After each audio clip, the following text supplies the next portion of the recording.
அன்புக்குரிய சகோதர சகோதரிகளே, நம்முடைய பிதாவாகிய தேவனுடைய ஒரு மகா பெரிய கிருபையினாலே தொடர்ந்து நம்ம உயிரோடு இருக்கவும், இந்த ஞாயிறு காலை ஆராதனையிலே தேவனுடைய மகத்துவமான வசனங்களை தியானிக்கவும், தேவன் நமக்கு கொடுத்த மகா பெரிய கிருபைகளுக்காக, இரக்கங்களுக்காக அவருடைய பரிசுத்த பாதத்தண்டிலே கோடான கோடி ஸ்தோத்திரங்களை நம்முடைய அன்பு ரட்சகர் மூலம் நாம் ஏறெடுத்துக்கொள்வோம்.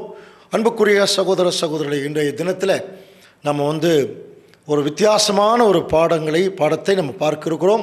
அதனுடைய தலைப்பு ஆவிக்குரிய வரங்கள். கவனிக்கலாம். இந்த வரங்களை பொறுத்த வரைக்கும் நம்ம பல்வேறு விதமான வரங்களை குறிச்செல்லாம் படிச்சிருக்கிறோம் இல்லையா? இப்போ நம்முடைய ஆண்டவர் இயேசு கிறிஸ்துவுடைய காலத்திற்கு பிறகுதான் இந்த ஆவிக்குரிய வரங்கள் அவருடைய திருச்சபையின் மக்களுக்கு கொடுக்கப்பட்டது. வரங்கள் அப்படின்னாலே எக்ஸ்ட்ராடினரி, ஒரு சாதாரண மனுஷனுக்கு இருக்கிறதை விட ஏதாவது ஒரு திறமை அல்லது ஒரு வல்லமை அல்லது ஏதாவது ஒரு வகையான ஒரு சிறப்பு, ஒரு மேன்மை. ஸோ அதுதான் வரங்கள் என்று சொல்லப்படுகிறது இல்லையா? அப்போது அந்த வரங்கள் அன்றைக்கு திருச்சபையின் மக்களுக்கு ஏன் கொடுக்கப்பட்டது என்று சொல்லி கவனிக்கும்போது, 1 கொரிந்தியர் 1ஆம் அதிகாரத்தில் நம்ம படிக்கலாம். நம்முடைய அழைப்பை பாருங்கள். மாம்சத்தின்படி வல்லவர்கள் அநேகர் இல்லை, ஞானிகர் அநேகர் இல்லை. ஞானிகளை வெட்கப்படுத்தும்படி தேவன் பைத்தியமானவைகளை தெரிந்து கொண்டார். உள்ளவைமைகளை அவமாக்கும்படி தேவன் இல்லாதவைகளையும் இழிவானவைகளையும் தெரிந்து கொண்டார். படிக்கணும் இல்லையா? இப்போ நம்மளாம் அந்த மாதிரி ஜனங்க தான். அதே மாதிரி ஆண்டவர் இயேசு கிறிஸ்து அழைத்த ஜனங்களை மேக்சிமம் நிறைய ஜனங்கள் இப்படி தான் இருக்காங்க. அப்போ இவர்கள் தேவனுடைய ஊழியத்தை உத்தமமாக செய்வதற்கு இவர்கள் எத்தனிக்கும் போது அவர்கள் வாழ்ந்த காலம் ஒரு கண்டு விசுவாசித்த காலமாக இருந்ததுனால இந்த வரங்கள் அவங்களுக்கு கொடுக்கப்பட்டது அப்படிங்கிறது நம்ம முதல் கட்ட ஒரு விசுவாசம். ஆனால் விசேஷமாக இந்த வரங்கள் தேவனுடைய பிள்ளைகளுக்கு அந்த வரங்களை அவர்கள் பயன்படுத்தும் போது அந்த வரங்கள் என்ன பயன்பாடு அது நிமித்திருக்கு அப்படின்னு தெரிஞ்சுக்கணும் இல்லையா? அப்போது அந்த வரங்கள் அவர்களுக்கு கொடுக்கப்படும் போது ஏன் அந்த வரங்கள் அவங்க கொடுக்கப்பட்டது அப்படின்னு சொல்லி கவனிக்கும்போது 3 காரியங்கள். 1, தேவன் இந்த வரத்தை பயன்படுத்தக்கூடிய இந்த மகனோடு இருக்கிறார், அதனால தான் இந்த வரம் அவருக்கு கொடுக்கப்பட்டிருக்கு அப்படிங்கிறத புரிந்து கொள்வது. 2வது, இந்த வரங்களின் மூலம் தேவன் அவர்களை வழிநடத்துகிறார் அப்படிங்கிறத கவனிக்கிறது. 3வது, இவர்கள் உலகமெங்கும் போய் சுவிசேஷத்தை பிரசங்கிக்கும் போது அதற்கு அவர்களுடைய வாழ்க்கைக்கு ப்ராக்டிக்கல் லைஃப் சொல்கிறோம் இல்லையா, அவங்களுடைய லாங்குவேஜ், அவங்களுடைய வாழ்க்கை முறை, ஸோ இதற்கு தகுந்தபடி அவங்களுக்கு சத்தியம் சொல்வதற்கு தேவையான ஒரு அறிவு, அதன் நிமித்தம் பெறக்கூடிய சத்தியம், இதெல்லாம் தான் வரங்களாக அங்கே கொடுக்கப்பட்டது. அப்போ இதை தரம் பிரித்து அப்போஸ்தலனாகிய பவுல், அவர் பெரிய ஸ்காலர் இல்லையா, அவர் 1 கொரிந்தியர் 12ஆம் அதிகாரம் 1ஆம் வசனம் வாசிக்கலாம் பாருங்கள். அன்றியும் சகோதரரே, ஆவிக்குரிய வரங்களை குறித்து நீங்கள் அறியாதிருக்க எனக்கு மனதில்லை. பாருங்க, ஆவிக்குரிய வரங்களை குறித்து நீங்கள் அறியாதிருக்க எனக்கு மனதில்லை அப்படின்னு என்ன அர்த்தம்? தேவன் பர்டிகுலரா அவருடைய சபை மக்களுக்காகவே சில ஆவிக்குரிய வரங்களை கொடுத்திருக்கிறார். இப்போ நம்ம கிட்ட அது இருக்குதா இல்லையாங்கிறது இப்போ ஆராய்ச்சி இல்லை, அது கடைசியாக நம்ம சுய பரிசோதனை செய்து கொள்ள வேணும். ஆனால் இந்த வரங்கள் ஆதி காலத்திலிருந்தே, ஆண்டவர் இயேசு கிறிஸ்து காலத்திலிருந்தே, அப்போஸ்தலர் காலத்திலிருந்தே இந்த வரங்களை தேவன் இந்த காரியங்களுக்காக பயன்படுத்தினாருங்கிறது நமக்கு தெரியும். அப்போ அந்த வரங்களுடைய தன்மை, அதனுடைய தன்மைகள் என்ன, வரங்களுடைய விதிகள் என்ன கவனிக்கிறீங்களா? அந்த வரங்களுடைய பெயர்கள் என்ன, நேச்சர் ஆஃப் தி வரம், அந்த வரங்களுடைய நேச்சர் என்ன, இதெல்லாம் கண்டுபிடிக்கணும். இப்போது அந்த வரங்களின் நிமித்தம் பவுல் கொஞ்சம் விளக்கமாகவே சொல்ல வர்றார். எப்படின்னு பாருங்க. 1 கொரிந்தியர் 12ஆம் அதிகாரம் 4ஆம் வசனம். வரங்களில் வித்தியாசங்கள் உண்டு, ஆவி ஒன்றே. பாருங்க, வரங்கள்ல நிறைய வித்தியாசம் இருக்கு அப்படின்னு என்ன புரிஞ்சுக்கலாம்? நிறைய வரங்கள் இருக்குன்னு புரிஞ்சுக்கலாம். ஆனால் அதை வரங்களை செயல்படுத்தக்கூடிய ஆவி ஒன்று தான், புரியுதுங்களா? அடுத்தது, ஊழியங்களிலேயும் வித்தியாசங்கள் உண்டு, அதை செயல்படுத்தக்கூடிய கர்த்தர் ஒருத்தர் தான். அதே மாதிரி பாருங்க, கிரியைகளில் வித்தியாசம் உண்டு, எல்லாவற்றையும் தேவன் தான் நடப்பிக்கிறார். அப்போது வரங்கள், ஊழியங்கள், கிரியைகள் நல்லா புரிஞ்சுக்கலாம். அப்போது இது எப்படி அந்த ஊழியங்கள் செய்வதற்கும் அந்த கிரியைகள் செய்வதற்கும் தேவன் தான் காரணராக இருக்கிறார். அவர் காரணராக இருக்கிறதுனால அந்த ஊழியங்கள் செய்வதற்கேற்ற சில வரங்களை அவருடைய ஆவியின் மூலம் அவர் கொடுக்கிறார். தான் பரிசுத்த ஆவி. அதனால தான் ஆவி ஒன்றே, ஆவியானவர் ஒருவரே படிக்கிறோம் இல்லையா? வரங்களில் நிறைய வித்தியாசங்கள் இருந்தாலும் ஆவியானவர் ஒன்றேன்னா அந்த ஒரே ஆவியில் தான் தேவனுடைய பிள்ளைகள் அந்த கிரிகளை அவங்க செய்கிறாங்க. அன்புக்குரிய சகோதர சோழி, அப்படின்னா இந்த வரங்கள் எதற்கு கொடுக்கப்பட்டிருக்கு? பவுல் இந்த இடத்துல எழுதுகிறார். 1 கொரிந்தியர் 12ஆம் அதிகாரம் 7ஆம் வசனம். ஆவியினுடைய அனுக்கிரகம் அவனவனுடைய பிரயோஜனத்திற்கென்று அளிக்கப்பட்டிருக்கிறது. ஆவியினுடைய அனுகிரகம் அவனவனுடைய பிரயோஜனத்திற்கென்று அளிக்கப்பட்டிருக்கு. அப்போ ஒரு ஊழியக்காரன் ஒரு ஊழியத்தை செய்ய போறார். அந்த இடத்துல அந்த சந்தர்ப்பத்துக்கு தகுந்தபடி, அந்த சூழ்நிலைக்கு தகுந்தபடி அவர் தன்னை கட்டமைத்துக் கொள்ளணும். அதுக்கு தேவன் தன்னுடைய ஆவியின் மூலம் உதவி செய்யணும். அதற்கு அவருக்கு ஏற்ப, அந்த ஊழியத்திற்கேற்ப, அவனுடைய பிரயோஜனத்திற்கேற்ப சில வரங்கள் கொடுக்கப்படுகிறது. அதுதான் அந்த ஆவியினுடைய அனுகிரகம். அப்படின்னா சபை மக்கள் எங்கெங்கெல்லாம் போவாங்க அப்படின்னா, ஒன்ற சபையில் போவாங்க, குடும்பத்தில் இருப்பாங்க, உலகத்துக்குள்ளே போவாங்க, புரியுதுங்களா? பெரிய பெரிய ஜனங்களுக்குள்ளே போவாங்க. அப்போ அப்படியெல்லாம் போகும் பொழுது அவர்கள் எந்தெந்த இடத்துல எந்தெந்த வரங்களை பயன்படுத்துறவர்களுக்கு அவருக்கு சந்தர்ப்பம் இருக்குது. இப்போது அதைய தரம் பிரித்து காட்டுறார் பாருங்க. 1 கொரிந்தியர் 12ஆம் அதிகாரம் 8ஆம் வசனம். எப்படி எனில் ஒருவனுக்கு ஆவியினாலே ஞானத்தை போதிக்கும் வசனமும். கொஞ்சம் கவனிக்கிறீங்களா?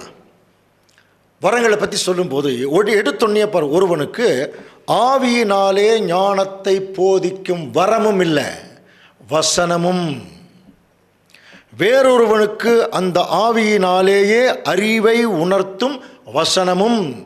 அப்போ சரியான இடத்துல சரியான வசனத்தை சொல்ற ஒரு பாங்கு இருக்கு இல்லையா, அதுதான் தேவனுடைய பார்வையில் மிகப்பெரிய வரம்ங்கிறார். இந்த அதான் ஸ்டார்ட் பண்ணுறார். கவனிக்கிறீங்களா? சில பேருக்கு சம்பந்தம் இல்லாமல் வசனம் பேசிட்டு, அப்புறம் சொந்த கதை சோக கதை பேசிட்டு, ஜோக் அடிச்சுட்டு அப்படியே ஜனங்களை அப்படியே கொண்டுட்டு போயிடுவாங்க. அப்படி இருக்கக்கூடாது. ஆவியினாலே ஞானத்தை போதிக்கும். அப்போ ஒரு சத்தியம் பேசக்கூடிய ஒரு சகோதரன், அவர் வாயிலிருந்து ஒரு ஞானம் வெளிவரணும்னா அவர் வாயிலிருந்து சரியான வசனம் வெளிவரணும். வசனமின் கால்களுக்கு தீபமும் பாதைக்கு வெளிச்சம்னு படிக்கணும் இல்லையா? சரியான இடத்துல அந்த வசனம் வந்து விழுகணும். நம்முடைய சோதனைகள், நம்முடைய பிரச்சனைகளுக்கேற்ப சில காரியங்களை நம்ம கண்டுபிடிக்கணும்னா அதற்கேற்ற வசனங்கள், பவுலுடைய நிருபங்கள் எல்லாம் ரொம்ப அருமையாக இருக்கும். அப்போ சரியாக ஆவியிலே ஞானத்தை போதிக்கும் வசனத்தை ஒருத்தர் சொல்கிறாருன்னா அது ஒரு பெரிய வரம். அடுத்தது, வேறொருவனுக்கு அந்த ஆவியினாலே அறிவை உணர்த்தும் வசனம்.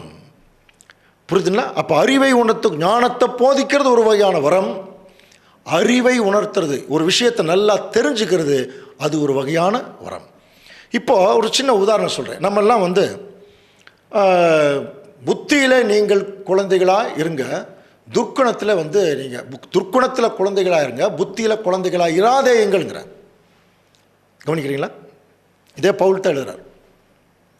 புத்தியில் நல்லா வளருங்க, துர்க்குணத்தில் குழந்தைகளாக இருங்க. அப்படின்னா உங்களுக்கு துர்க்குணமே இருக்கக்கூடாதுங்கிறார். அப்போ நம்ம குழந்தையாக இருக்கிறதா வளருதா? இப்படி ஒரு கேள்வி கேட்கும்போது ஒரு ஞானவான் எப்படி அதுக்கு பைபிள் வசனத்தில் பதில் சொல்லுவார்னா, எபேசியர் 4ஆம் அதிகாரம் 14ஆம் வசனத்தில், நாம் இனி குழந்தைகளாக இராமல், கவனிக்கிறீங்களா, மனுஷருடைய சூதும் வஞ்சிக்கிறக்கு ஏதுவான பலவித காற்றினாலே அலைகளைப் போல அலைபட்டு தெரியாமல் அன்புடன் சத்தியத்தை கை கொண்டு தலையாகிய கிறிஸ்துவுக்குள் எல்லாவற்றிலேயும் வளர வேணும். அதான் 14ஆம் வசனம். அதுதான் கரெக்டாக ஞானத்தை போதிக்கும் வசனம். சரி, எது வரைக்கும் வளரணும்? அதுலேயே 11ஆம் வசனம், இயேசு கிறிஸ்துவுடைய நிறைவான வளர்ச்சியின் அளவுக்கு தக்கதாக பூரண புருஷராகணும். சரியான வசனம் வந்து அங்கே உழுகணும். கவனிக்கிறீங்களா?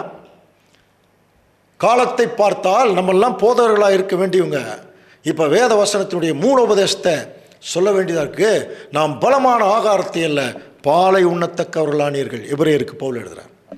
அப்போது சரியான இடத்துல சரியான வசனம் நம்ம யாருங்கிறதே சொல்லிடும். நம்ம இன்னும் பால் குடிச்சிட்டே இருக்கிறோமா?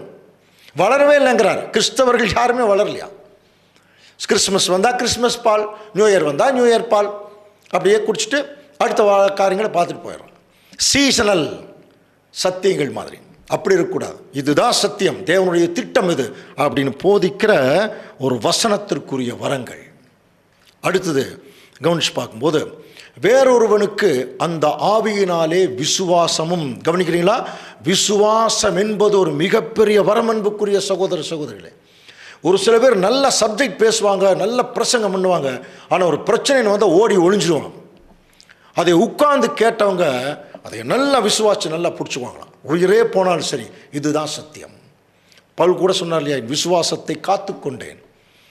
விசுவாசம் கேள்வியினாலே வரும், கேள்வி தேவ வசனத்தினாலே வரும். ரோமரில் படிச்சிருக்கோம் இல்லையா? அதான் முன்னாடி இந்த வசனங்கள் எல்லாம் கரெக்டாக இருந்ததுன்னா நம்முடைய விசுவாசமும், அதை சரியாக விசுவாசம்னா நம்முடைய விசுவாசம் உறுதியாக இருக்கும். கவனிக்கிறேன், நிறைய பேர் விசுவாசத்தில் உறுதி உள்ளவர்களாக இருந்தாங்க. அடுத்தது, வேறொருவனுக்கு அந்த ஆவியினாலே குணமாக்கும் வரங்கள் அப்படிங்கிறார். அதுக்கு பின்னாடி அற்புதங்களை செய்யும் சக்தின்னு இருக்கு. குணமாக்கும் வரங்களுக்கும் அற்புதங்களை செய்யும் சக்திக்கும் என்ன வித்தியாசம் அப்படின்னு பார்த்தீங்கன்னா, சில பேருக்கு குணமாக்கும் வரங்கள்னா, யாரை குணமாக்கும் வரங்கள்னா பிணியாளிகளை, உடம்பு சரியில்லாமல் போகுது இல்லையா, அவர்களை குணமாக்கும் வரம், அது ஒரு தனி வரமாக தேவன் அங்கே கொடுத்துருக்கார். அப்போஸ்தலர் 5ஆம் அதிகாரம் 15ஆம் வசனத்தில் பேதுரு சொல்றார் பாருங்க. ஒரு சர்ச்சிலிருந்து வெளியே வர்றாங்க, வாசிக்கலாம். பிணியாளிகளை படுக்கைகளின் மேலும் கட்டில்களின் மேலும் கிடத்தி பேதுரு நடந்து போகையில் அவனுடைய நிழலாகிலும் அவர்களின் மேல் சிலர் மேல் படும்படிக்கு அவர்களை வெளியே வீதிகளில் கொண்டு வந்து வைத்தார். பாருங்க, அவருடைய நிழல் பட்டா போதுன்னு சொல்லி பிணியாளிகளை கொண்டு வந்து வச்சாங்க. அதே மாதிரி சுற்றுப்புற பட்டணங்களிலிருந்து திரளான ஜனங்களையும் பிணியாளிகளையும் அசுத்தாவிகளால் பாதிக்கப்பட்டவர்கள் எருசலேமுக்கு கொண்டு வந்தார்கள். அவர்கள் எல்லாரும் குணப்பட்டார்கள். பாருங்க, பிணியாளிகளை குணப்படுத்துறது அதுதான் குணமாக்கும் வரம். அப்போஸ்தலர் 28ஆம் அதிகாரம் 8ஆம் வசனம் பாருங்க.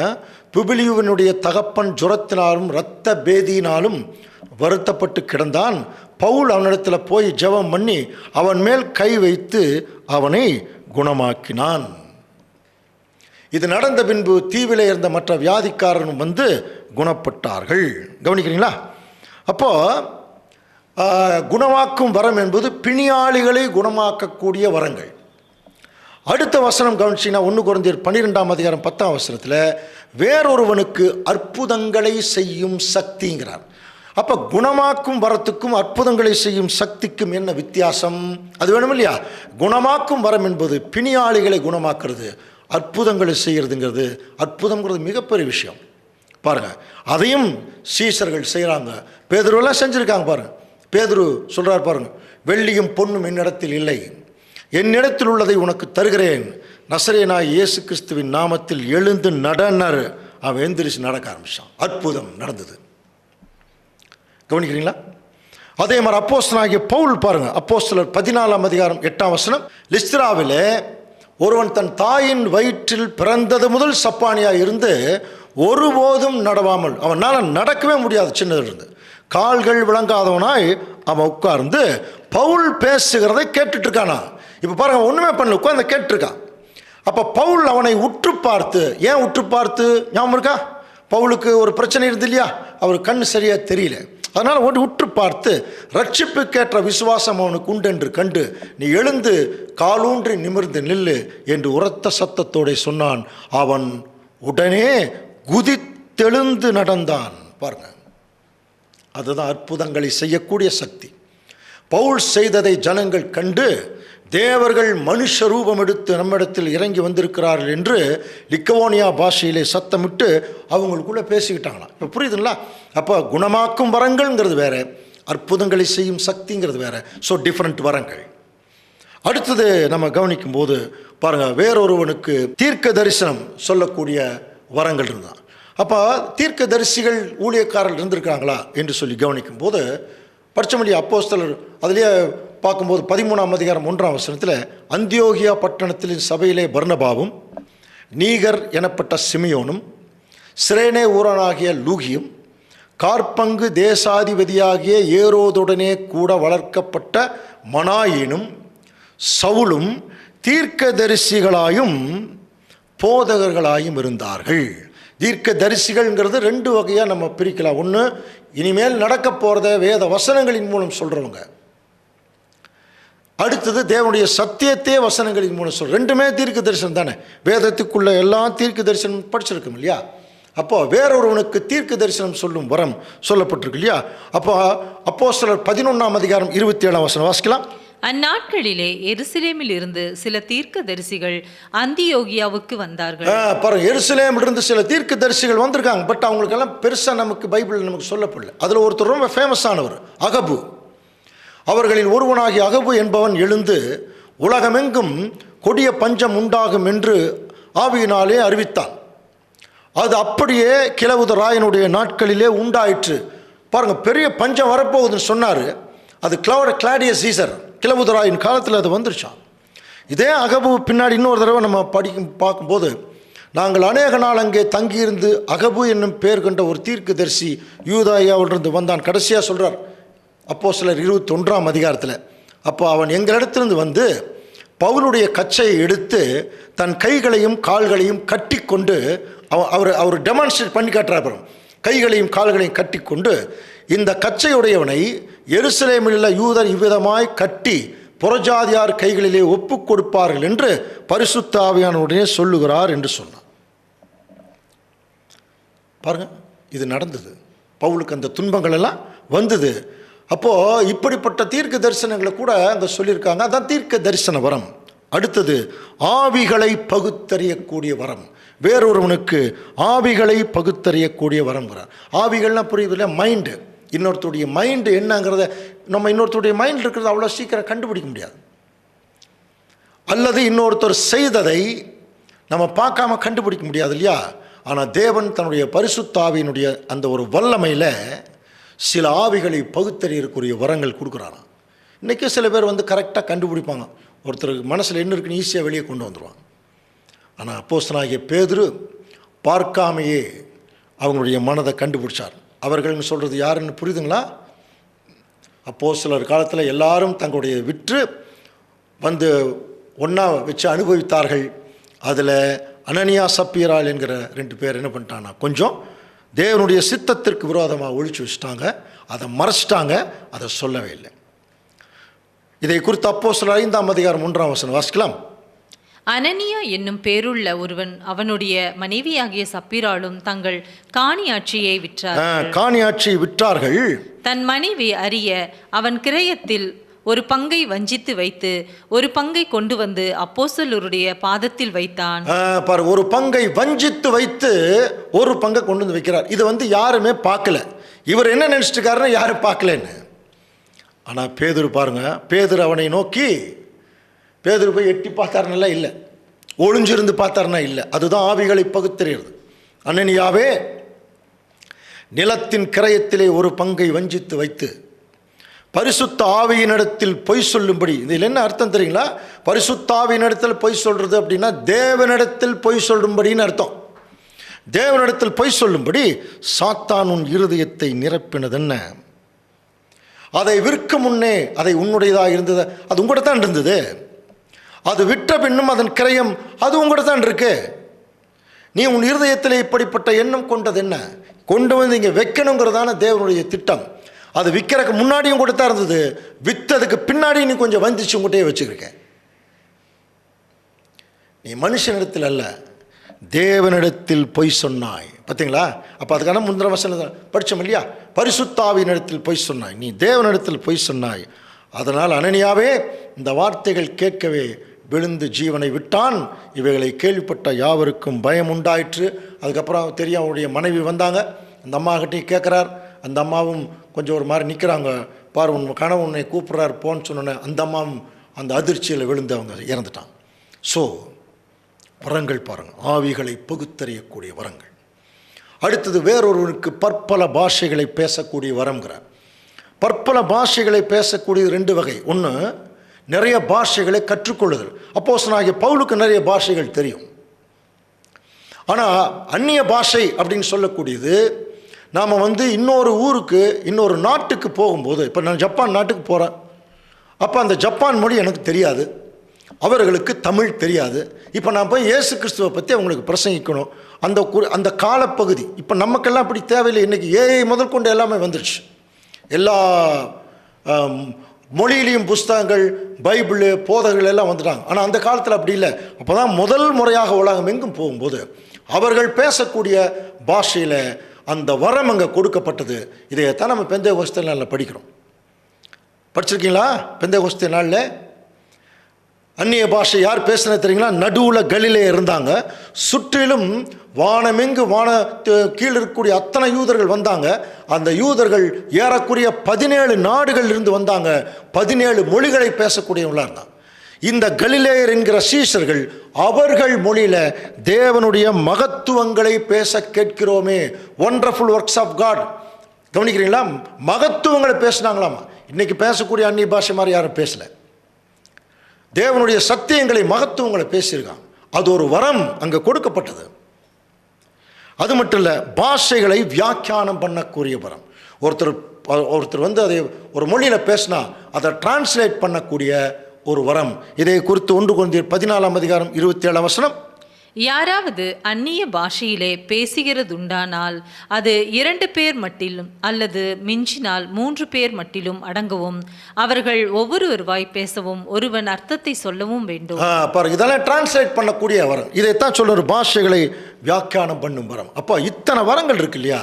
இவைகள் எல்லாம் ஒரே ஆவி நடப்பித்து தமது சித்தத்தின்படி அவனவனுக்கு பகிர்ந்து கொடுக்கிறார். எல்லாமே எல்லாத்துக்கும் கொடுக்கிறாருன்னு சொல்லலை, அவனவனுக்கு பகிர்ந்து கொடுக்கிறார். எப்படி? அப்போ எனக்கு ஒரு மாதிரி பகிர்ந்து கொடுக்கிறார், இன்னொரு சகோதரருக்கு ஒரு மாதிரி பகிர்ந்து கொடுக்கிறாரா? ஆமாம். ஏன் அப்படின்னா, நான் அவர் எல்லாருமே இப்போ தேவனுடைய பார்வையில் எப்படி இருக்கும் அப்படின்னு சொல்லும்போது 1 கொரிந்தியர் 12:12 வாசிக்கலாம். எப்படி எனில் சரீரம் ஒன்று, அதற்கு அவயவங்கள் அநேகம்.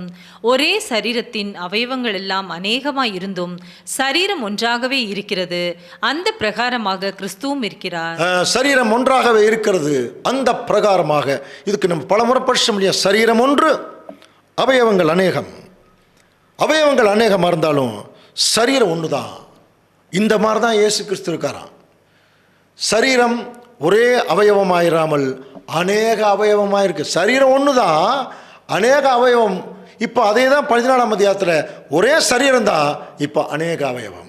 அப்போ அநேக அவயவங்கிற போது இப்போ நம்ம எப்படி இருந்துக்கிறது பாருங்க. கண், மூக்கு, வாய், கை இல்லையா, இப்படியெல்லாம் இருக்கு இல்லையா? இதெல்லாம் சரீரத்தில் தான் இருக்கு. ஆனால் இதுக்கெல்லாம் தனித்தனி அவயவம்.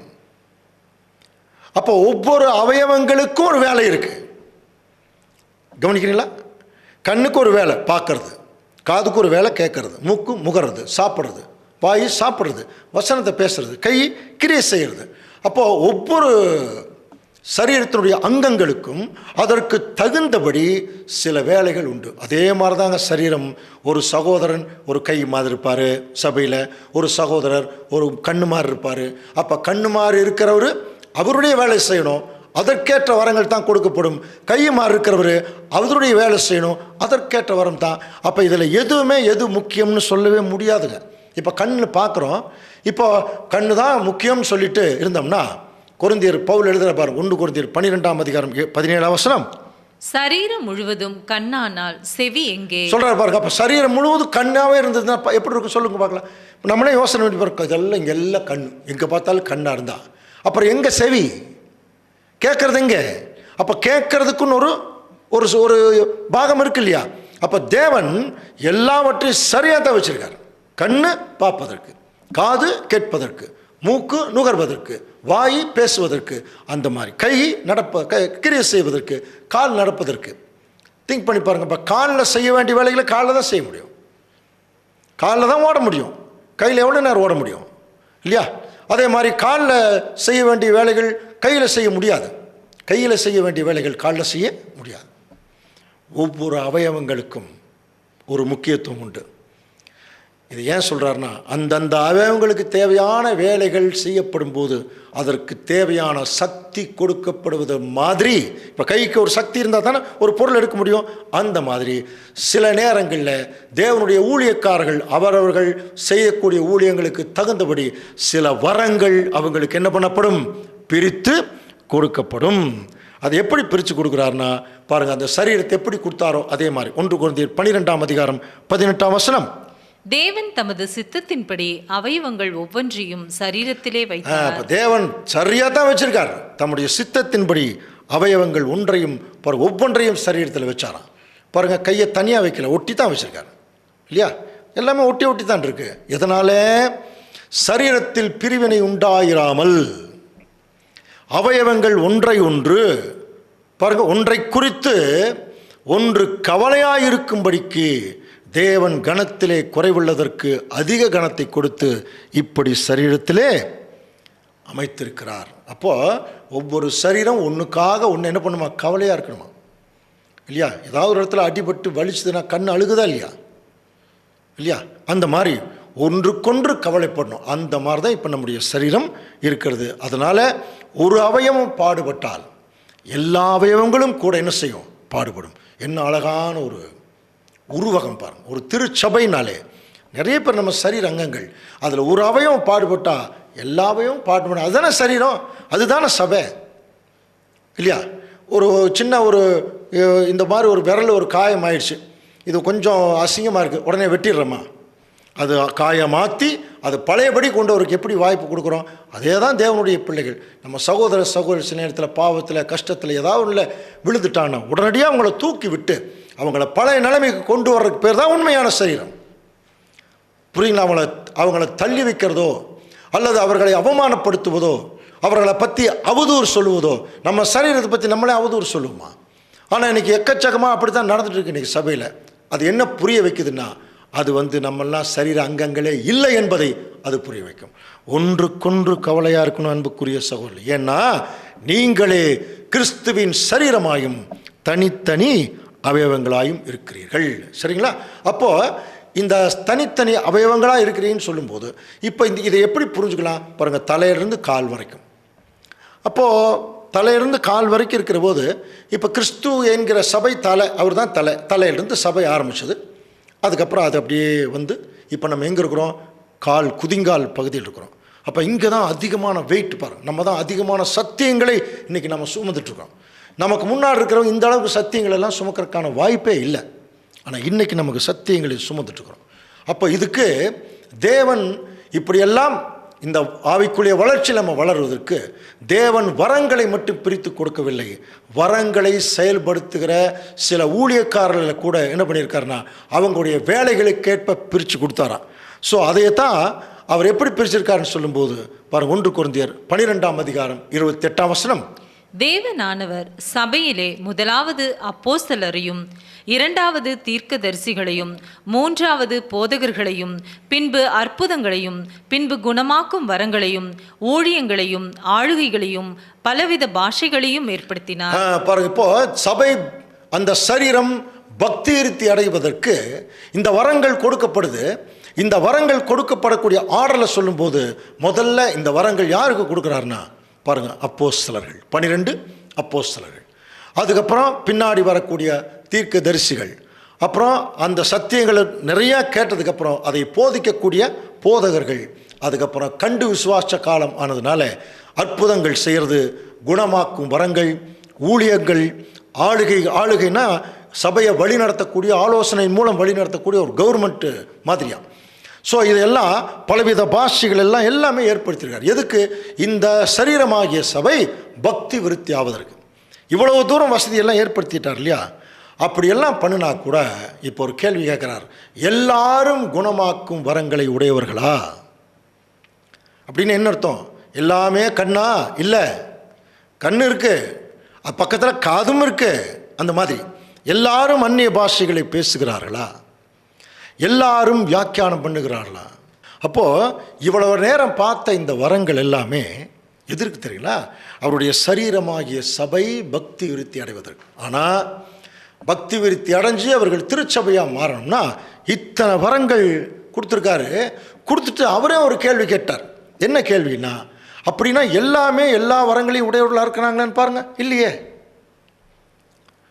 ஒருத்தருக்கு அற்புதங்களை செய்கிற வரம்னா, இன்னொருத்தருக்கு வியாக்கியானம் பண்ணக்கூடிய வரம், இன்னொருத்தருக்கு விசுவாசம் வரம், இன்னொருத்தருக்கு குணமாக்கும் வரம், இன்னொருத்தர் பற்பல பாஷைகளை பேசக்கூடிய வரம். அப்போது ஒவ்வொரு சந்தர்ப்பத்துக்கு தகுந்த மாதிரி ஒவ்வொரு வரங்கள் அவர்கள் கொடுக்கப்படுவதுடைய எல்லாருக்கும் எல்லா வரமும் கொடுக்கப்படவில்லை. அதைத்தான் கேட்குறார். எல்லாருமே குணமாக்கும் வரங்களை உடையவங்களா இருக்காங்களா? இல்லையே. அப்போஸ்தலர்கள், தீர்க்கதரிசிகள், எல்லாருமே வந்தால் கூட எல்லாருமே எல்லா வரங்களையும் உடையவங்களா இருக்காங்களா? இல்லையே. எல்லாரும் அந்நிய பாஷை பேசுகிறாங்களா? இல்லையே. எல்லாரும் வியாக்கியானம் பண்ணுறாங்களா? பாருங்கள். அப்படிங்கிற போது அன்புக்குரிய சகோதர சகோதரி, இது கொஞ்சம் கவனிக்கணும். அப்போது இந்த சரீரமாகிய சபையை பற்றி நம்ம இன்னும் கொஞ்சம் கவனித்து பார்க்கும்போது, கைக்கென்று ஒரு நேச்சர், ஒரு வேலை, கண்ணுக்கென்று ஒரு வேலை, ஒவ்வொரு அவயவங்களுக்கும் ஒவ்வொரு வேலை இருக்குதே தவிர கை வேலை செய்ய முடியாது, கை காது வேலை செய்ய முடியாது, காது மூக்கு வேலை செய்ய முடியாது. அவரவர்களுடைய காரியங்களுக்கேற்ப அந்த வரங்கள் அப்பப்போ பிரித்து கொடுக்கப்படுகிறது. ஆனால் இப்போ என்ன கேட்குறாருன்னா, எல்லாரும் எல்லா வரத்தையும் உடையவர்களான்னு பாருங்கள். அப்படி இல்லை. அப்படி இல்லைன்னா அவங்கவுங்களுக்குரிய வரத்தை தானே வாங்கியிருக்காங்க.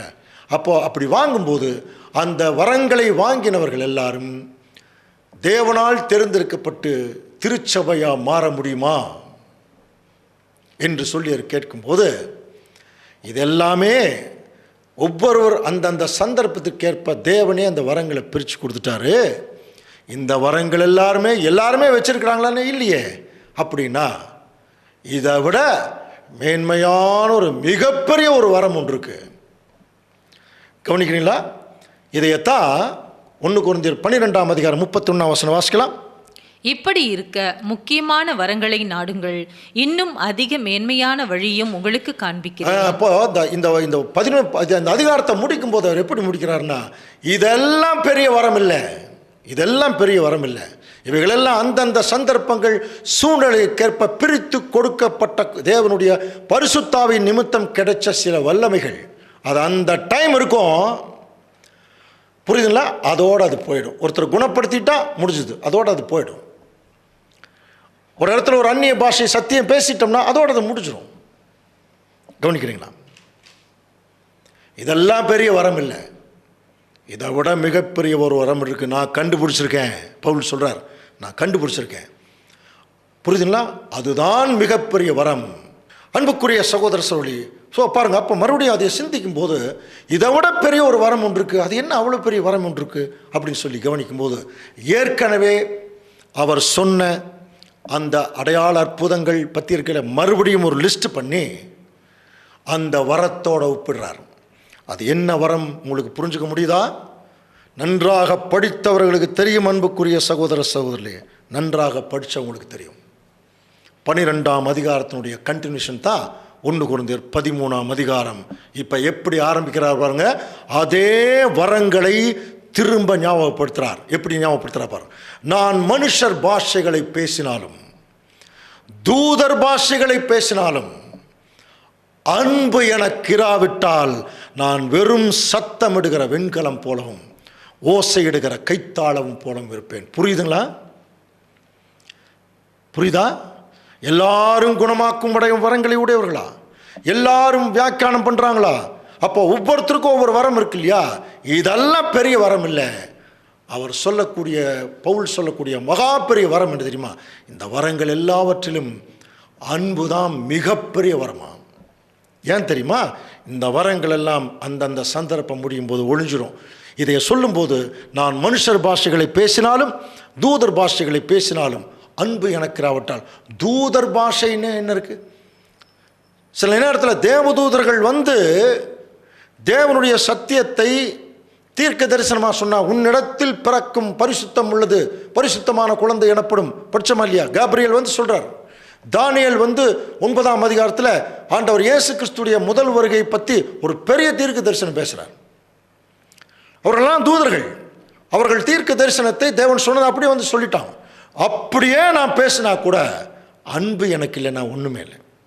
இன்றைக்கி நம்ம என்ன தேவதூர் பாஷையாக பேசுகிறோம். நம்ம ஏற்கனவே வசனங்கள் வந்துருச்சு. நம்முடைய மூத்த சகோதரர்கள் சப்ஜெக்ட் டிசைன் பண்ணிட்டாங்க. நம்மெல்லாம் பெரிய பரிசுத்தாவினால் நிரப்பப்பட்டெல்லாம் சப்ஜெக்ட்லாம் பேசலை. நமக்கு முன்னோர்கள் அவர்கள் நம்மளை விட பரிசுத்தவான்களாக இருந்தாங்க. அவர்கள் தேவனிடத்தில் பயபக்தியாக இருந்தாங்க. தேவனிடத்துடைய சத்தியத்தை வாங்கினாங்க, பயபக்தியாக வாங்கினாங்க. அவங்க சொல்லி கொடுத்த இப்போ நம்ம பேசிகிட்டு இருக்கிறோமே தவிர, நம்ம டைரெக்டாக பரிசுத்தாவினால் நிறைந்தவர்கள் நம்ம பொய் சொல்ல தயாராக இல்லை. அந்த அளவுக்கு நமக்கு ஸ்டாண்டர்ட் இல்லை. இது இந்த வசனத்தின்படி, நான் வெறும் சத்தம் இடுகிற வெண்கலம் போலவும் ஓசையிடுகிற கைத்தாளம். திடீர்னு ஒருத்தர் ரோட்டில் போகிற ஒரு கை தட்டிகிட்டே போனார்னா எதுக்கு தட்டுறாருன்னே தெரியாது. பாருங்கள், அந்த மாதிரி தான் இருக்குதான். அன்பு என்கிற ஒரு விஷயம் நமக்குள்ளே இல்லைன்னா, நான் எவ்வளோ பெரிய பாஷை பேசினாலும் நான் ஒன்றும் இல்லை. அடுத்தது, பாருங்க, தீர்க்க தரிசன வரம் படிச்சோம் இல்லையா? நான் தீர்க்க தரிசன வரத்தை உடையவனாக இருந்து சகல ரகசியங்களையும், கவனிக்கிறீங்களா? சகல ரகசியங்களையும் சகல அறிவையும் அறிந்திருந்தாலும் மலைகளையே பெயர்க்கத்தக்க சகல விதமான விசுவாசம் உள்ளவன். இப்போ தான் அந்த விசுவாசம் ஒரு வரத்தில் பார்த்தோம் இல்லையா? விசுவாசம்ங்கிறதே ஒரு வரம். அந்த வரம் வச்சிருக்காரு பாருங்க ஒருத்தர். எப்படிப்பட்ட வரமா? மலைகளையே பெயர்க்கத்தக்க விசுவாசம். உன் விசுவாசம் உன்னை ரட்சித்தது, நல்லா ஆண்டவர் சொன்னார் இல்லையா? கடுகு விதையளவு இருந்தால் ஒரு மலையையே பெயர்க்கத்தக்கதாக நீ போயிடலான்னு சொன்னார் இல்லையா? அப்போ அந்த மாதிரி எல்லாம் அதுக்கு விளக்கமெல்லாம் ஏற்கனவே தெரியும். மலைகளையே பெயர்க்கத்தக்க விசுவாசம் உடையவராக ஒருத்தர், ஒரு சகோதரர் இருக்கார். ஆனால் அவருக்குள்ளே என்ன இல்லை? அன்பு இல்லை. அதனால் அப்படின்னு என்ன பிரதர் அப்படின்னா, அவர் ஒன்றுமே இல்லைன்னு அர்த்தம். பாருங்க, நான் எவ்வளோ பெரிய தீர்க்க தரிசனம் பேசினாலும் சரி, வெளிப்படுத்தலாகமத்தை அப்படியே பயங்கரமாக பேசினாலும் சரி, பெரிய பெரிய தீர்க்க தரிசனங்களை பேசினாலும் சரி, எனக்குள்ள அன்பு இல்லைன்னா அந்த வசனம் என்ன சொல்லுது பாரு? ஒன்றுமே இல்லை, ஒன்றுமே இல்லை, நத்திங். அடுத்த வசனம் வாசிக்கலாம். 1 கொரிந்தியர் 13:3. எனக்கு உண்டான யாவற்றையும் நான் அன்னதானம் பண்ணினாலும் என் சரீரத்தை சுட்டெரிக்கப்படுவதற்கு கொடுத்தாலும் அன்பு எனக்கு இராவிட்டால் எனக்கு பிரயோஜனம் ஒன்றும் இல்லை. இது எப்படி எனக்கு புரியவே இல்லை அன்புக்குரிய சகோதர சகோதரர்களே. இது எப்படி இதெல்லாம் எவ்வளோ பெரிய ஒரு எக்ஸ்ட்ரீமான ஒரு தியாகம். எனக்குண்டான எல்லாவற்றையும் தியாகம் பண்ணினாலும், எனக்குண்டான எல்லாவற்றையும் தியாகம் பண்ணினாலும் நான் என் சரீரத்தையே சுட்டரிக்கப்படுவதற்கு கொடுத்தால் இதுக்கு மேலே என்ன வேணும்? எத்தனை பேர் அந்த மாதிரி ரத்த சாட்சியாக செத்துருக்காங்க தெரியுமா? அப்போ அவர்கள் எல்லாரும் சபையானா இல்லைங்கிறார். ஒருவேளை எப்படி ரத்த சாட்சியாக மரித்தவர்களுக்கு கூட இந்த அவர் சொல்கிற அந்த அன்பு இல்லாமல் போயிருக்கலாம். நிறைய பேர் கோயிலுக்காக தியாகம் பண்ணுவாங்க. நிறைய நிலங்களை கொடுக்குறத கவனிக்கலாம். அதே ஜனங்கள் அவங்க சாமின்னு வரும்போது 10 பேர்த்த வெட்டிடுவாங்க. பாருங்க, 10 பேர்த்த கொலை பண்ணிடுவாங்க. அப்போ இதில் எங்கே அன்பு வந்துச்சு? அப்போ எனக்குண்டான எல்லாவற்றையும் தியாகம் பண்ணினாலும் என் சரீரத்தையே சுட்டரிக்கப்படுவது, அந்த அளவுக்கு நான் தியாகம் பண்ணால் கூட, அப்படின்னா அந்த அளவுக்கு தியாகம் பண்ணுறவங்கள அன்பு இல்லையா அப்படின்னு ஒரு கேள்வி கேட்டால் இந்த வசனம் சொல்லுது, இருங்க வெயிட் பண்ணுங்க, இதெல்லாம் தான் அன்புன்னு நீங்கள் நினைக்கிறீங்க, அன்புங்கிறது என்னங்கிறது நான் உங்களுக்கு சொல்கிறேன் அப்படின்னு அங்கே தேவன் சில விஷயங்களை கொஞ்சம் நிறுத்துகிறார். ஆனால் ஒன்று, இதெல்லாம் இதுக்கு முன்னாடி பார்த்தோம் இல்லையா? இந்த வரங்களை பேஸ் பண்ணி அன்போட கம்பேர் பண்ணுறார். நான் தீர்க்க தரிசன வரத்தை உடையவனாக இருந்தாலும் அன்பு எனக்கு இல்லைன்னா ஒன்றும் இல்லை. என் சரீரத்தையே சுட்டரிக்கப்படுவது கொடுத்தாலும் அன்பு எனக்கு இல்லைன்னா ஒன்றும் இல்லை. ஏன் அப்படின்னா இவைகள் எல்லாம் என்ன ஆயிரும் தெரியுங்களா? 1 கொரிந்தியர் 13:8. தீர்க்க தரிசனங்கள் ஆனாலும் ஒழிந்து போம், அந்நிய பாஷைகள் ஆனாலும் ஓய்ந்து போம், அறிவானாலும் ஒழிந்து போம். இந்த வரங்கள் எல்லாமே அந்தந்த நாட்கள், வாழ்க்கை முறைகள், சந்தர்ப்ப சூழ்நிலைகள், தேவனுடைய சித்தங்கள், இதுக்கு தகுந்தபடி அந்த வரங்கள் பிரயோகிக்கப்பட்டு அதோடு அந்த வரங்கள் ஒரு முடிவுக்கு வந்துடும். தீர்க்க தரிசனங்கள் கூட ஒழிஞ்சிரும். நமக்கு ஒரு பாலகன் பிறந்தார்னு இயேசு கிறிஸ்து பிறப்பதற்கு முன்பாக 700 வருஷத்துக்கு முன்னாடி ஏசாயா எழுதினார். இயேசு கிறிஸ்து பிறந்தோன்னே அந்த தீர்க்க தரிசனம் நிறைவேறிடுச்சு இல்லையா? அப்போது இந்த வரங்கள் எல்லாமே ஆவிக்குரிய நன்மைகளுக்காக தேவன் சரீரத்திற்கேற்ப கொடுத்த வரங்களே தவிர, இதை விட மிகப்பெரிய வரம்ங்கிறது என்னன்னு பார்த்தீங்கன்னா இவைகளெல்லாம் அழிஞ்சுங்கிறார். அப்போ எது மட்டும் அழியாது? 1 கொரிந்தியர் அதே 13:8. அன்பு ஒரு காலமும் ஒழியாது. ரொம்ப கிளியராக சொல்லிட்டார். அன்புக்குரிய சகோதர சூழலே, அன்பு மட்டும் ஒரு காலம் ஒழியாது. நமக்கு இதெல்லாம் தெரியும், கவனிங்க, இது நமக்கு நல்லா தெரியும். தெரிஞ்சுட்டு ஏன் திரும்ப இதை நம்ம இப்படி இந்த மாதிரி ஒரு சப்ஜெக்ட் வைஸாக நம்ம பார்க்க வேண்டியது இருக்குது அப்படின்னா, பவுல் அதுக்கு நமக்கு சொல்கிற ஒரு வார்த்தை 1 கொரிந்தியர் 13:11 பாருங்கள். நான் குழந்தையாக இருந்தபோது குழந்தையைப் போல பேசினேன், குழந்தையைப் போல சிந்தித்தேன், குழந்தையைப் போல யோசித்தேன். நான் புருஷனான போதோ குழந்தைகளுக்கேற்றவைகளை ஒழித்து விட்டேன்கிறான். கவனிக்கிறீங்களா? நான் சின்ன குழந்தையாக இருக்க போது நான் குழந்தையாக தான் சிந்தித்தேன், குழந்தை மாதிரி தான் எல்லாமே பண்ணினேன். ஆனால் இப்போ நான் கொஞ்சம் வளர்ந்ததுக்கப்புறம் நான் குழந்தைகளுக்கேற்றவைகளை ஒழிச்சிட்டேன். என்ன சொல்ல வராருன்னு தெரியல. அடுத்த வசனம் பாருங்க. இப்பொழுது கண்ணாடியிலே நிழலாட்டமாய் பார்க்கிறோம், அப்பொழுது முகமுகமாய் பார்ப்போம். அது என்ன? இப்பொழுது, அப்பொழுது, இப்பொழுது அப்படிங்கிறது இப்போ இப்போ நம்ம வாழ்ந்து கொண்டிருக்கிற பகுதி. அப்பொழுதுங்கிறது அவருடைய ராஜ்யத், அதுதான் இப்போ அப்போன்னு பிரிக்கிறார்.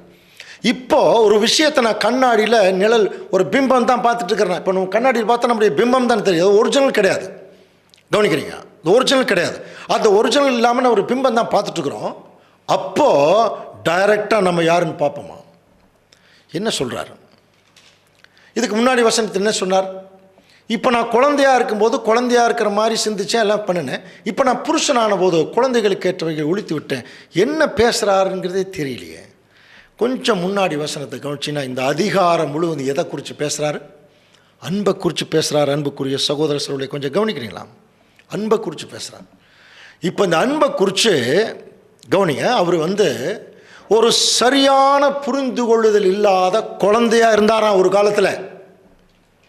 புரியுதுங்களா? அப்போ அந்த குழந்தையாக இருக்கும்போது எனக்கு அன்பை குறித்து கொஞ்சம் தான் தெரிஞ்சுது. அது கேட்ட நிழல் தான், அப்படி தான் பார்த்துட்டு இருந்தேன். ஆனால் இப்போ நான் வளர்ந்ததுக்கப்புறம் அந்த அன்பை குறித்து ஒரு தெளிவான விஷயம் எனக்கு புரிஞ்சிருச்சுங்கிறார். கவனிக்கிறீங்களா?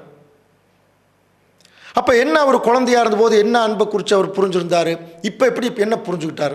இப்போ அதை அடுத்த வசனத்தை சொல்லும்போது, இப்போ நான் கண்ணாடியிலே நிழலாட்டமாக பார்க்குறேன் அப்படின்னு என்ன அர்த்தம் தெரியுமா? இந்த அன்பை நாம் இப்போ எப்படி தெரியுமா பார்த்துட்ருக்குறோம்? கண்ணாடியில் நிழலாட்டமாக பார்க்குற மாதிரி தான் பார்க்குறோமா? கொஞ்சம் கவனிக்கிறீங்களா? அன்புக்குரிய சகோதர சகோதரி, நம்ம பார்த்தோம்னா ஒரு கண்ணாடியில் நம்முடைய நிழல் தான் தெரியும், ஒரிஜினல் இல்லை. அது மாதிரி தான் இன்னைக்கு நாம் காட்டக்கூடிய அன்புகள் எல்லாமே என்ன தெரியுங்களா? ஒரு நிஜம் கிடையாது, மாயையான சில அன்புகள் தான் காட்டுறோமா, போலியான அன்புகள். எப்படி அது டியூப்ளிகேட்டோ அந்த மாதிரி நம்ம டியூப்ளிகேட் அன்பு. இப்போ நான் கண்ணாடியில் நிழலாட்டமாக பார்க்கிறேன். இப்போ நான் காட்டக்கூடிய அன்பே இன்னும் நான் புரிந்து கொள்ளாத டியூப்ளிகேட் அன்பாக இருக்குது. ஆனால் அவருடைய ராஜ்யத்தில் ஒரிஜினல் அன்பை நான் பார்ப்பேங்கிறேன். அதுதான் அப்பொழுது நான் இருக்கிறபடியே நான் அறிந்து கொள்வேன், முகமுகமாய் பார்ப்போம். அப்போ இன்றைக்கெல்லாம் பாருங்கள், சபை கூடுறோம், எல்லா சகோதரர்களும் ஒன்றா சேர்ந்து சாப்பிட்றோம். அந்த நேரத்தில் என்ன மகிழ்ச்சி, என்ன ஒரு ஆரவாரம், என்ன ஒரு சந்தோஷம். அதே சமயத்தில் 2 பேர்த்துக்கு இடையில் ஒரு பிரச்சனை சபை 2ஆ உடையும் போது, ஒருத்தருக்கு ஒருத்தர் திட்டி அவமானப்படுத்திட்டு போகும்போது எங்கே போச்சு அந்த அன்பு? நீ ஆதியிலே கொண்டிருந்த அன்பை விட்டாய், இருக்கா இல்லையா? இதே அப்போஸ்தலனாகிய பவுல் தன்னுடைய நியாயப்பிரமாணத்தின் மேல் அன்பு வச்சிருந்தார், தேவன் மேல் அன்பு வச்சிருந்தார். அவர் நினைச்சிட்டு இருக்கார், தேவன் மேலே வைத்த அன்பு மிகப்பெரிய அன்பு. அதன் நிமித்தம் அவர் தேவனுக்கு ஆப்போசிட்டானவர்களையே கொண்டுட்டு இருந்தார். அப்போ அவர் குழந்தையா இருந்தார். அந்த அன்புக்கு அர்த்தம் தெரியல. ஆண்டவர் இயேசு கிறிஸ்து கூப்பிட்டு என்னை ஏப்பா துன்பப்படுத்துறேன்னு கேட்டார். இவர் அடித்தது கிறிஸ்தவர்களை, ஆனால் இயேசு கிறிஸ்து சொன்னது என்னை ஏப்பா அடிச்ச. அப்போ என்னை அடித்தால் என் பிள்ளைகளை அடித்தா அது என்ன மாதிரி எனக்கே செய்தீர்கள் இல்லையா? அதான் உன்னை போல் பிறனை நேசி. அந்த அன்பை கிறிஸ்துவின் மூலம் அப்போஸ்தலனாகிய பவுல் உணர்ந்துட்டார். இப்போ சொல்கிறார், நான் அதை உணர்ந்துட்டேன். இப்போ அந்த குறைந்த அறிவுள்ளவனல் இப்போ எனக்கு நல்லாவே அறிவு இருக்குது. அந்த அன்பு என்னன்னு தெரிஞ்சுதான் இன்னைக்கு அந்த அன்பிற்காகவே உலகம் முழுவதும் ஓடி ஓடி அவமானப்பட்டு கஷ்டப்பட்டு என் ஓட்டத்தை முடிச்சுட்டே இருக்கேன்னு சொல்லி பவுல் எழுதுகிறார் இல்லையா? அப்போ அன்பை குறித்து அவர் ரொம்ப குறைந்த அறிவுள்ளவனாக இருந்தபோது அன்னைக்கு மற்றவர்களெல்லாம் அவர் அடிச்சுட்டு இருந்தார். அன்பை குறித்து அதிகமான அறிவு பெறும்போது மற்றவர்களால் அடிபட ஆரம்பித்தார். அப்படி அடிபட்டு அவமானப்பட்டு அனுபவித்து ஒரு ஜீவ கிரீடத்தை பெறுகிறோம் அப்படின்னாலே சோதனை சகிக்கிற மனுஷன் பாக்கியவான், அவன் உத்தமன் என்று விளங்கின என்பது தேவன் கொடுக்குற ஜீவ கிரீடத்தை பெறுவானெல்லாம் படித்தோம் இல்லையா? அப்படின்னா ஒரிஜினல் அன்புன்னா என்ன? அதுதான் கேள்வி. இப்போ நம்ம இதுவரைக்கும் பார்த்தது அன்பு எனக்கு இல்லைன்னா ஒன்றுமே இல்லைன்ட்டார். அப்படின்னா அப்போ ஒரிஜினல் அன்பு தான் என்ன? மலைகளே பெயர்க்கத்தக்க விசுவாசம் எனக்கு இருக்குது, ஆனால் அன்பு இல்லைன்னா ஒன்றும் இல்லைங்கிறீங்களே. எனக்கு உண்டான எல்லாவற்றையும் நான் கொடுக்குறேன்னு சொல்கிறேன்னே, உனக்கு அன்பு இல்லைன்னா எப்படி புரிஞ்சுக்கிறது? அன்புக்குரிய சகோதர சகோதரி, நமக்கு தெரிந்தும் தெரியாத ஒரு சத்தியம் இருக்குதுக்குள்ள. நமக்கு நல்லா தெரியும், ஆனால் தெரியல. புரியும், ஆனால் புரியல. ஏன் தெரியுமா? நாம் இன்னும் கண்ணாடியிலே நிழலாட்டமாய்த்தான் பார்த்துட்ருக்குறோம். அன்பிலே குறைந்த அறிவுள்ளவர்களாக தான் இருக்கிறோம். நம்மை சுற்றிலும் இருக்கிற ஜனங்கள் நம்மோட சாதகமாக இருக்கிற வரைக்கும் அன்பாக இருக்கணும். நம்மை விட்டு விலகினா வெறுக்கிறோம், அவங்கள பற்றி அவதூறு பேசுகிறோம், அவங்களுக்கு தீமை செய்ய எத்தனைக்கிறோம் இல்லையா? இதெல்லாம் அன்பா? அன்புன்னா என்ன தெரியுமா? இந்த ஒரிஜினல் அன்பு என்னங்கிறத இப்போ தெரிஞ்சுங்க. சொல்கிறார் பாருங்க. ஒரு மனுஷன், ஒரு ஊழியக்காரனுக்கு ஒரு உண்மையான அன்பு இருந்தால் அவன் மலைகளையே பெயர்க்கத்தக்க விசுவாசமெல்லாம் அவனுக்கு தேவையில்லை. கவனிக்கிறீங்களா? அவன் பெரிய தீர்க்க தரிசனம், வானத்திலிருந்து தேவதூதன் மாதிரி தீர்க்க தரிசனம் பேசணுங்கிற அவசியம் இல்லை. அவனுக்குள்ள என்ன இருக்கணும் தெரியுமா? அன்பு இருக்கணுமா? அந்த அன்பு என்றால் என்ன உங்களுக்கு நல்லா தெரியும், நல்லா தெரியும். இதுதான் அன்பு, இதுதான் அன்பு. எது அன்பு? அன்புக்குரிய சகோதரர் சொல்லி, அன்பு நீடிய சாந்தமும் தயவும் உள்ளது. இருக்கா? அன்புக்கு பொறாமை இல்லை. இதை திருவெளியத்தில் அன்புக்கு பொறுமை உண்டுன்னு இருக்கு. அன்பு தன்னை புகழாது, இருமாப்பா இராது, அயோக்கியமானதை செய்யாது, தற்பொழிவை நாடாது, சினமடையாது, அது பயங்கரமாக கோபம் வராது, யாருக்கும் தீங்கு நினையாது, அநியாயத்திலே சந்தோஷப்படாமல் சத்தியத்திலே சந்தோஷப்படும். சில பேர் சத்தியத்துட்டு வெளியே போய் துன்பப்படும் போது சத்தியத்துக்குள்ள சில சத்தியவான்கள் சந்தோஷப்படுவாங்க. பார்த்தீங்களா? நான் சொன்னேன், கேட்கல பாருங்க, கஷ்டப்படுறாங்க. அதே அநியாயத்தில் சந்தோஷப்படுறது தான். சத்தியத்தில் சந்தோஷப்படுங்கிறது சத்தியம் கேட்க கேட்க அதில் கிடைக்கக்கூடிய தேவ சமாதானத்தை பெறும்போது அந்த சந்தோஷம். கடைசியாக முடிக்கும்போது சகலத்தையும் தாங்கும், சகலத்தையும் விசுவாசிக்கும், சகலத்தையும் நம்பும், சகலத்தையும் சகிக்கும். இதுதான் அன்பு. இந்த சத்தியத்தை கேட்டுக்கொண்டிருக்கிற சகோதர சகோதரிகள் தயவு செய்து எல்லாருமே கொஞ்சம் ரியலைஸ் பண்ணலாம். நிறைய சத்தியம் பேசிட்டோம், நிறைய கூடுகைகள், நிறைய சாக்ரிஃபைஸ், கவனிக்கிறீங்களா? நிறைய கூட்டங்கள் எல்லாமே பண்ணியாச்சுங்க. இந்த கேரக்டரில் ஏதாவது ஒன்று குறைஞ்சதுன்னா கூட இதுதான் பெரிய வரம்ட்டார், மற்றதெல்லாம் பெரிய வரமே இல்லைன்ட்டார். காரணம் என்ன? அன்பே பெரியது. இதை கடைசியில் முடிக்கும் போது தான் சொன்னார், இப்பொழுது விசுவாசம், நம்பிக்கை, அன்பு இம்மூன்றும் நிலைத்திருக்கிறது, இதில் எது பெருசு? அன்பே பெரியதுன்னு முடிச்சார். அன்பே பெரியது, அன்பே பெரியது, அன்பே பெரியதுன்னு சொல்லிட்டு இருக்கக்கூடாது. அன்பே பெரியதுன்னா அந்த அன்பு எப்படி இருக்கும்? அது நீடிய சாந்தமும் தயவுமா இருக்கும். அது தன்னை புகழாது, சகலத்தையும் சகிக்கும், நம்பும், விசுவாசிக்கும், தாங்கும். சகலத்தையும் தாங்கும், நம்பும், விசுவாசிக்கும், சகிக்கும். சகிக்கிறதுக்கு பேர் தாங்க அன்பு. பவுல் சகிச்சார். சோதனை சகிக்கிற மனுஷன் பாக்கியவான், சோதனையை ஜெயிக்கிற மனுஷன் ராஜாவாயிடுவான், இல்லையா?